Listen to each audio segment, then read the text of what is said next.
all right, so this all goes to plan. Hopefully this will be uploaded on the day that I turn 30 years old. Everyone keeps telling me that's not old. I feel old. I feel old at the moment anyway. It's an interesting time to transition from one decade to another.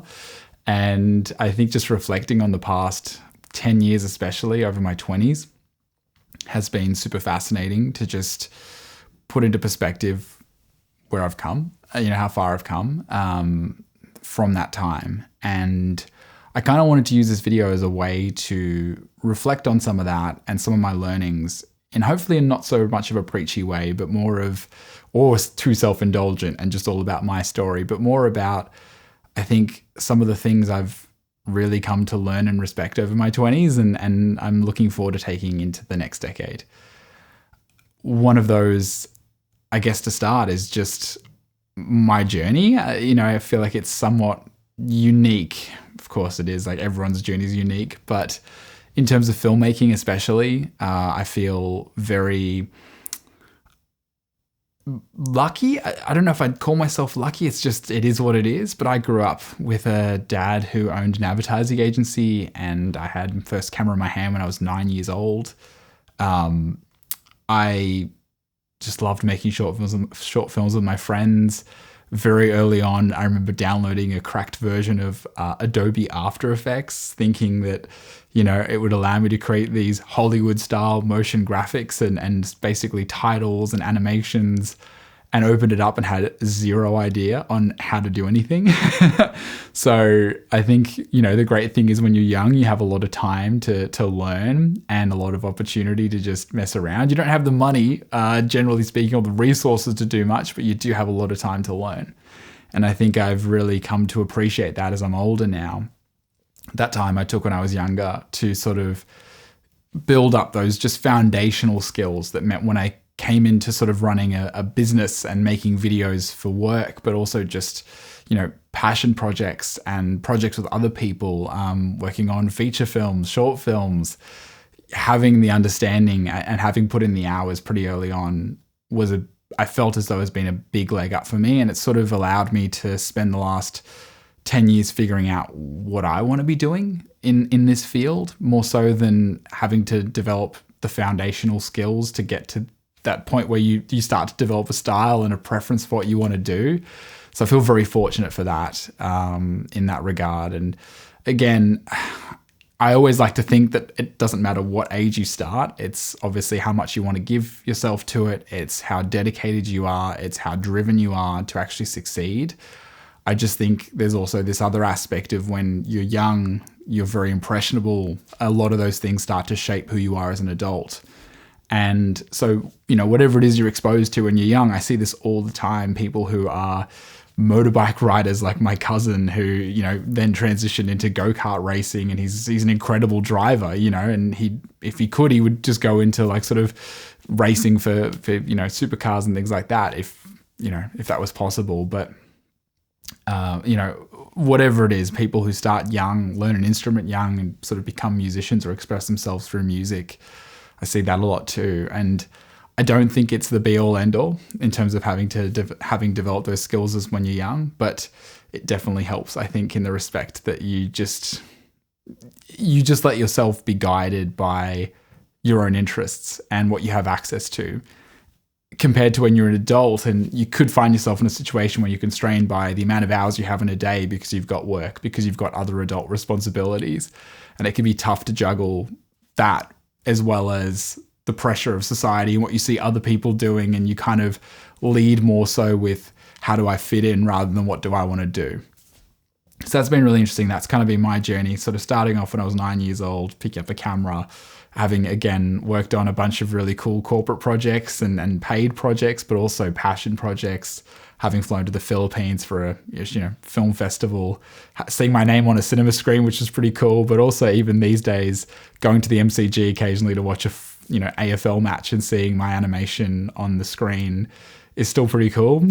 Even though it's, I look back at it and I'm just like, oh my God, I wish I could fix it. It's such a terrible animation and my skills have gotten better, but it just is what it is. So that would definitely be sort of the filmmaking journey so far. And I'm really excited to keep this going. I know it's one area of my life I'm extremely driven in to keep growing, and I never feel like I'm good enough in that respect, which is both good and bad. There has to be some give and take. And there are some times I look back and go, oh, I actually really liked that, whether it's the actual project itself or I enjoyed the process of it.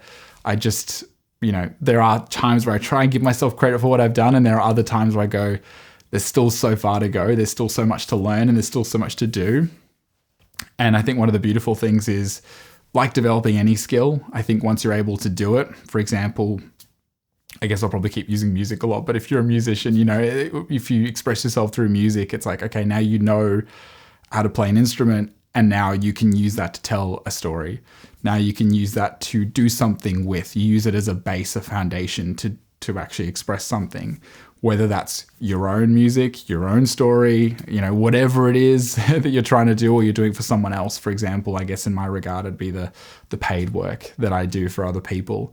And, sometimes that's not as fulfilling spiritually or, emotionally as working on a personal project. But obviously you've only got so much time in a day and you've only got so much energy. So you've got to be much more selective, and you've also got to eat too, I guess. So there's that aspect. You've just got to balance everything out. I think the other thing I really wanted to mention in this video is just my journey about depression. The other thing I wanted to mention in this video is my journey around depression. I feel like I've talked a little bit about it here and there over the years. I always struggle to talk about it because it's one of those things where it's just such a complex beast that you could look at it from any different angle and you could talk about any number of things, but also it can be extremely personal. So does that really relate to other people? My issues that present within depression, or those thoughts or feelings that present, are very personal. And so if I brought them up here, it would just be like, well, I don't get it. Other people would look at it and go, I don't really know you that well to understand what that means. But it's been really interesting. I think the part that I find really fascinating and continue to sort of work on and learn within is just my relationship to it. I sort of started off as someone who felt, as soon as I started to feel myself slipping into it, and had to then sort of come out of this denial and realize actually I am sort of in a pretty bad place. I did the typical, probably like male thing of thinking that it was a problem to solve, of thinking that it was something to defeat, like it was a battle that I was taking on, and spent a good amount of my early 20s especially trying to overcome it and trying to find my way out of it, and trying every which way to sort of wiggle my way out of it, be in denial at certain points, to not want to acknowledge harsh truths, and sort of just, you get lucky when you're in your early 20s, especially because you just, depending on, your upbringing in your life, you might find yourself in a place where you're a uni student or studying, and you have a part-time job and you're going out every other night and drinking and doing whatever else you do. And that can provide a great distraction for a little bit of a time. But, at the end of the day, as I've gotten further on in my 20s, I've had to sort of really come up against some really difficult emotions.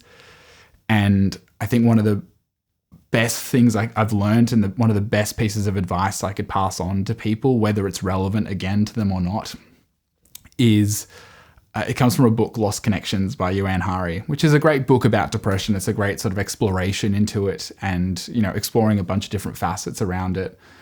But honestly, for me, it was like the introduction of the book is my favorite part, because he's describing his journey in Vietnam when he sort of got rushed to hospital from eating an apple that was sort of sprayed with, pesticides. And, you're supposed to peel the skin of an apple or any fruit in Vietnam. And he just basically ate it, got very sick, was in hospital getting treated by these doctors, and he's throwing up and he's got nausea. And the doctor sort of said to him, your nausea is a message. It's important and it will tell us what's wrong with you. And he sort of then transposed that onto depression and said, your depression's important. It's a message. It will tell us what's wrong with you. And I'm also someone who's, besides the depression part, I've also gone through a bunch of physical health issues, like autoimmune issues, over the course of my life. And I guess just developing a new relationship to depression, seeing it in a new light, and sort of seeing it as more of a a message, seeing as it's something that I need to listen to rather than to, again, solve. Really, it's just letting these emotions pass through, letting these emotions sort of tell me what they need from me, and just becoming much more in touch and self-aware over the course of my 20s to, again, it's not always pleasant, but I think that's life for you, right? You're never in a position where everything's perfect. But it definitely helps when you've got a much better relationship with yourself. And again, you don't see these things come up and immediately want to push them away. I think, honestly, to me, that's the biggest thing, is learning. And it's been a process. Again, it's one of those things, even as I'm offering advice around it, or feel like I'm offering advice or offering my biggest learnings, I think you just have to go through it. I just would encourage people to not fight as hard as I think I did, especially early on, wanting it to go away. You just feel something unpleasant and there's just a natural urge to go, get out of my sight.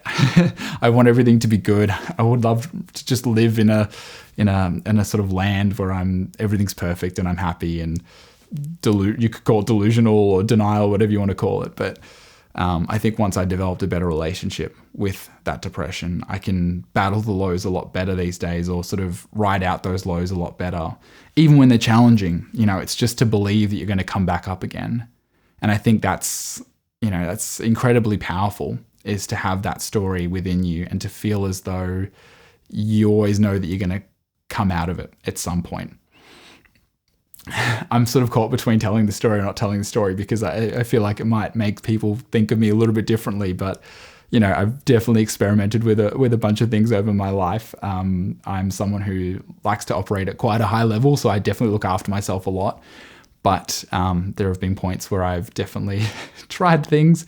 And, one of those things ended up being a fairly negative experience to start off with, but got a lot better. So basically taking a bunch of substances a long time ago.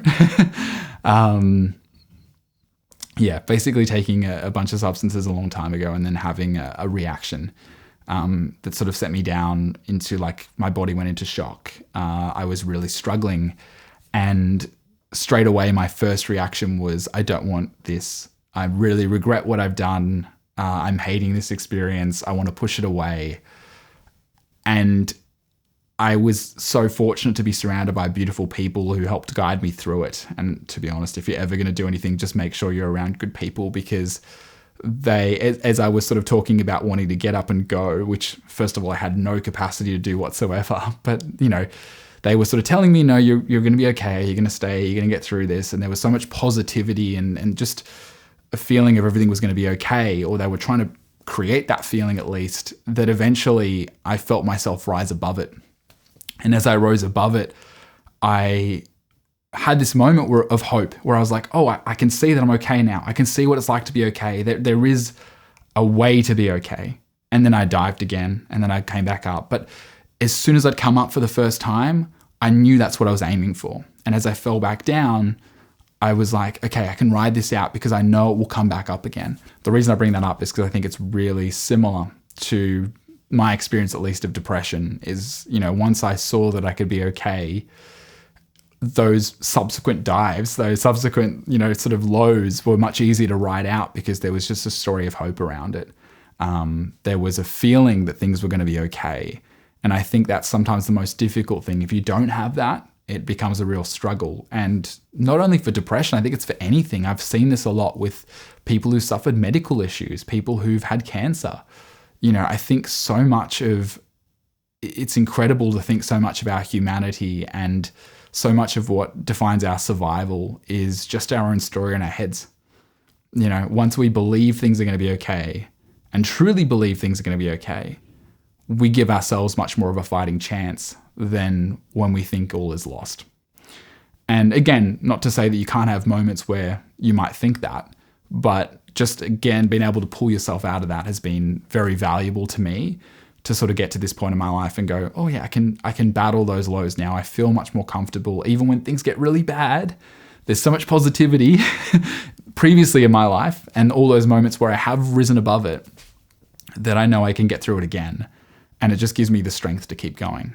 And I guess that perfectly dovetails for me into my friendships and relationships. I think I feel extremely fortunate to have had and still have lots of beautiful friendships and relationships with people in my life who honestly have got me to this point. I don't want this to be too dark. I feel like, again, I want this to be a story of positivity and hope. And I think it generally is. I feel very fortunate to be here and very lucky to be here. But I also didn't think I would be here. And it's been one of the biggest adjustments for me. And maybe one of the reasons I've been feeling so strange about turning 30 is to think to myself, 10 years ago, I was in such a bad place. I didn't ever think I would get to be 30 years old. And it's been an adjustment for me to just get my head around it and go, no, I've committed to being here. I've committed to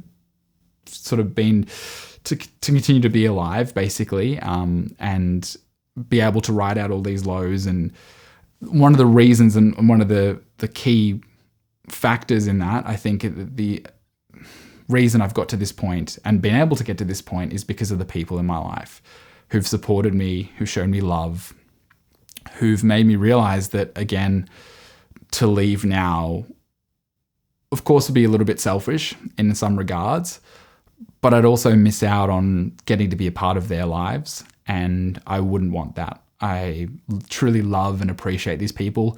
And I say that both past and present. I'm conscious, obviously, like throughout my 20s and I'm sure throughout my life, I'll continue to sort of gain friendships and lose friendships. People fall in and out of your life.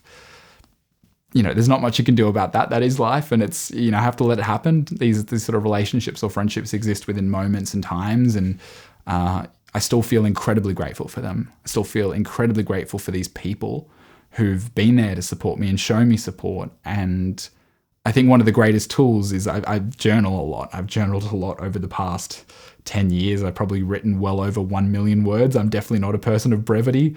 I have actually counted. It's definitely over 1 million words at this point. So there's a lot in there. And I think what's really beautiful is sometimes I'm looking back at this journal and I'm seeing a story about a past friend who I'm no longer friends with, for example, and seeing how much they impacted me at the time and feeling truly grateful about that and sort of feeling as though I'm glad I had that time. I'm glad I had that moment with them. And I'm glad, and it just makes you believe at some point that the right people are always there with you to get you through that period of time. And this sort of becomes your story. And as I said, I think the biggest thing for me is just having those people around. There's an incredible amount of gratitude just to feel supported, to have those deep connections with people, deep emotional connections with people have truly made me feel more comfortable about myself and have truly got me to this point where I'm happy to be alive. I'm constantly realizing that, I think one of the big lessons I've learned over my 20s especially is my life is so much more than me, or has to be so much more than me. I'm someone who's very self-motivated. I'm someone who's very independent. I'm someone who loves being by themselves and generally could spend, days just working away at something and shutting out the world, which is not a good quality. I don't say that to brag, obviously. I feel once I'm in the company of other people, I change, I'm different. And it gives me, again, an incredible amount of inspiration and hope. So again, I wouldn't offer any unsolicited advice, but I'm just saying that I think leaning on your connections and relationships in life, but also feeling okay to sometimes let them go and to move forward from them is powerful. I realize as I'm saying that I'm calling myself out on my own crap here because I'm someone who's maybe perpetually stuck in the past too. But I forgive myself for it. It's a part of my nature. It's part of probably comes from comes from a genetic thing. I reckon it runs in the family that we're all a bit stuck in the past. But, forgiving myself for it and, letting myself experience those emotions, because I think there's nothing wrong with the emotion itself. Again, going back to depression and the message, it's trying to tell us something. I think just letting it pass through in whatever way it needs to pass through. I think the issue that most people would say, it's like when you take action on it. If you take action in the wrong way, or you feel something very intensely and then you decide to do something rash and then you regret it later, obviously that's not good. You don't want to get there. So, but being able to experience again some sort of missing and, feeling good about the past, seeing the past in a nice light. I think it's a nice way to move forward. It gives me a lot of hope, and I try and use that to sort of say, I've had it then, I'll have it again. I've had these people in my life who've supported me, and I've again showed them love, and I think I can do that again, or it will happen again in the future because it has happened before. There's a high chance it will happen again. So that's been really special. But I guess as I'm on the verge of turning 30, I want to thank the people who are currently in my life, who always bring me so much joy and happiness and just make me feel welcome here. I think that's incredibly powerful, as I said, and is one of the main reasons I'm still here and feel so fortunate to still be here and so happy to still be here. I sort of wanted to wrap with maybe my wishes for my next decade, my 30s. I think it's just one of those things that now, having lived it and having heard other people sort of say like, no, your 20s is sort of finding out who you are, and then your 30s you can build upon it. I can see that for sure. I think coming into this decade in my 20s, I was just such a different person than I am now. A lot of the same qualities. You don't change too much, but just outlook on life, ability to deal with challenges, knowing who I am, knowing my sort of boundaries, and knowing, what I'm striving for or working towards. It just starts to narrow down. It sort of becomes a bit like a funnel, and you start to get sort of a bit closer to just, I think, where you want to be.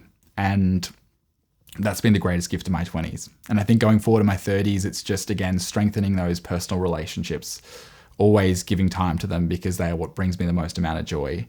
It is working on my craft and getting better at it. And I think more so, whether this will be the case, it would be nice to sort of reference back on this, but, thinking about what I love doing now is sort of, I love getting to know people really deeply. I think that's been one of my greatest joys. And again, everyone's different, but I've yet to meet someone I don't like or can't like. There's always been something, at least one thing about a person that has made me go, oh, I appreciate you. Even if I don't get along with you, or I don't see eye to eye with you, or you have a lot of troubling things that, are not good for me to be around you, I can still see something that makes that person valid, that makes that person human, that makes me connect with them in some sort of form or another.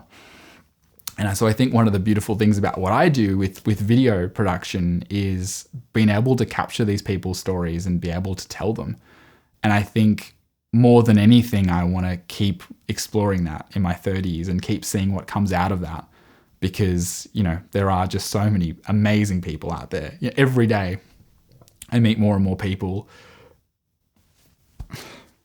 Every day I'd meet, new people who are just, they've always got a story to tell. They've always got something in their life which is quite remarkable, and you go, wow, I did not know that about you. I didn't know that's what happened to you. And I just think that's an incredible avenue that I'll continue to explore, because it brings me a lot of joy, again, to just meet people and to understand them. And, it's funny, I think a lot of that comes from childhood trauma more than anything. I think I want to know people because it makes me feel safer around them when I feel like I understand someone. And again, like that would have been a product of sort of childhood and sort of not knowing when I didn't know someone, or I felt like I didn't know someone, it could lead to me being in danger. So maybe that's what it is. But at the same time, like whatever the case, you've just got to sort of go with how you feel, I think, more than anything, and lean into who you are. No matter sometimes where those traits come from, good and bad. It's just as long as you're aware and you have some really solid and good values around you, I just hope that's going into my 30s. Like that's what I can bring back to the world, is just helping people tell their stories, but also just giving all the love that I've received back to people as well. And I think I'm thankfully surrounded by beautiful people, in the sense of like they have really amazing values, and they just inspire me. They're my role models. Yeah, I think as I wrap this up, I just want to especially shout out to my friend Tani, who has just been, I could not have done this last year without you. but also you are just someone who continues to inspire me, and you have such an incredible nature around you, and just your dedication to help people is honestly something that just inspires me beyond words. And it's just you're everything I want to aspire to be. So I want to thank you especially, but also thank everyone who has been a part of my last 30 years and has helped see me through it, and has helped get me to this point here where I'm just excited to see what's ahead. So I'm going to wrap this now before I run out of SD card space, or 123 minutes. That's dangerous. I don't want 123 minutes. I'll do it. God knows I'll keep talking. But yeah, again, like all these videos, I feel like every time I've done a personal story, it always ends with thank you. Thanks everyone. Honestly, I just have an incredible amount of gratitude for everyone, because yeah, it's what makes life worth living at the end of the day. There's so many joys I get day to day, and when I'm working on a creative project, the amount of energy that comes out of it is incredible, and that makes me excited and makes me really happy. But at the end of the day, when you've got no one to share it with, you've got no one to show, and you've got no one who cares about what you're doing, like it's a struggle to keep going after that, So I think it really just comes back to recognizing how fortunate I've been these last 30 years to get to this point. Again, knowing I have not by any standards made anything yet, but will continue to work towards it, and just to have a feeling of clarity, to have a feeling of knowing yourself a lot better at the end of your 20s. There are so many benefits within that just, again, give me plenty of excitement and energy to keep seeing everything through. So thank you, everyone. I will end this here, but I'll catch you all in my 30s. Let's do it. We can make it. Together we will find. We can make it like we have so many times. We can make it. We can make it.